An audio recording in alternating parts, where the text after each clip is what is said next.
Hi friends, welcome. Evil Dead Burn இப்போ தேடிஸில் Tamil டப்பிங்கில் release ஆகி ஓடிட்டு இருக்க ஹாலிவுட் ஸ்லாஷர் ஹாரர் த்ரில்லர் படம்.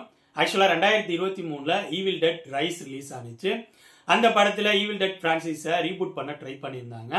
அதுக்கப்புறம் இப்போ அந்த ஃப்ரான்ச்சைஸில் 6வதா ஈவில் டெட் பர்ன் படம் ரிலீஸ் ஆயிருக்கு. இந்த படத்தோட ஸ்டோரி என்ன, இந்த படம் எனக்கு எப்படி ஒர்க் அவுட் ஆனிச்சு அப்படிங்கிறத இந்த வீடியோவில் பார்ப்போம். அதுக்கு முன்னாடி லைக் பண்ணுங்க, கமெண்ட் பண்ணுங்க, ஷேர் பண்ணுங்க, அப்படியே என்னோட சேனலை சப்ஸ்கிரைப் பண்ணுங்க. இந்த படத்தோட ஸ்டோரியை நான் ரொம்ப சிம்பிளா சொல்ல ட்ரை பண்றேன். படத்தோட ஸ்டார்டிங்லே ஏரிக்கரையில மீன் பிடிச்சிட்டு இருக்க 2 பேரை ஒரு ஈவில் ஃபோர்ஸ் அட்டாக் பண்ணுது. அட்டாக் பண்ணி அவங்க 2 பேரையும் கொன்னுருது. இன்னொரு பக்கம் வீட்டில் தன்னோட ஒய்ஃப் கிட்ட சண்டை போட்டுட்டு வில்லியம்ஸ் அப்படிங்கிற ஒரு கேரக்டர் கார்ல வராரு. அவரு அந்த ஏரிக்கரை வழியா வரப்ப அந்த ஈவில் ஃபோர்ஸ் அவரையும் அட்டாக் பண்ணி கொன்றுது. கொல்லப்பட்ட வில்லியம்ஸ் அவரோட இறுதி சடங்குக்கு அவரோட ஃபேமிலி மெம்பர்ஸ் எல்லாரும் வராங்க. அங்க ஒரு ட்விஸ்ட், அது என்னன்னா வில்லியம்ஸ் ஆகாம உயிர் பழைக்கிறாரு. இதுக்கப்புறம் படத்தில் நடக்கிற கொடூரமான சம்பவங்கள் தான் ஈவில் டெட் பர்ன். இந்த படத்தோட மிகப்பெரிய பலமா எனக்கு பட்டது இந்த படத்தோட டெக்னிக்கல் விஷயங்கள் தான். செமையா பண்ணியிருந்தாங்க. ஃபர்ஸ்ட் ஒளிப்பதிவு சொல்லலாம். இந்த படத்துக்கு ஒரு வீடு மாதிரி செட்டப் தான் மெயின். அந்த வீடு மாதிரி செட்டப்குள்ளேயே ஒளிப்பதிவு அப்படிங்கிற வகையில மிரட்டி விட்டுருந்தாங்க. ஒரு சீனையும் பக்காவா கேப்சர் பண்ணி படத்தோட சுவாரஸ்யத்துக்கும் சப்போர்ட் பண்ணியிருந்தாங்க. நெக்ஸ்ட் படத்தோட பேக்ரவுண்ட் மியூசிக், எடிட்டிங், விஎஃப்எக்ட், சவுண்ட் எஃபெக்ட்னு எல்லா டிபார்ட்மெண்ட்டும் இந்த படத்துக்கு என்ன தேவையோ அதை சப்போர்ட் பண்ணியிருந்தாங்க. குறிப்பா மேக்கப் டிபார்ட்மெண்ட் சூப்பராகவே ஒர்க் பண்ணியிருந்தாங்க. அந்த ஈவில் ஃபோர்ஸோட இருக்க ஹியூமன்ஸ் அவங்களுக்கு இவங்க பண்ணியிருந்த மேக்கப் செம்மையாவே இருந்துச்சு. நமக்கு ஒரு பயத்தை உருவாக்குற லெவலுக்கு பக்காவா இருந்துச்சு.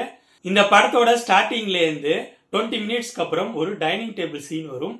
ஒன்ஸ் அந்த சீன்ல ஸ்டார்ட் ஆகிற பரபரப்பு கிளைமேக்ஸ் வரைக்கும் பயங்கர பரபரப்பா, கொடூரமா, ரத்த கலரியா பிரசன்ட் பண்ணியிருந்தாங்க. கொல்றதை எப்படி வித்தியாசமா ட்ரை பண்ணலாம் அப்படிங்கிற மாதிரி தான் மிரட்டி எடுத்திருந்தாங்க.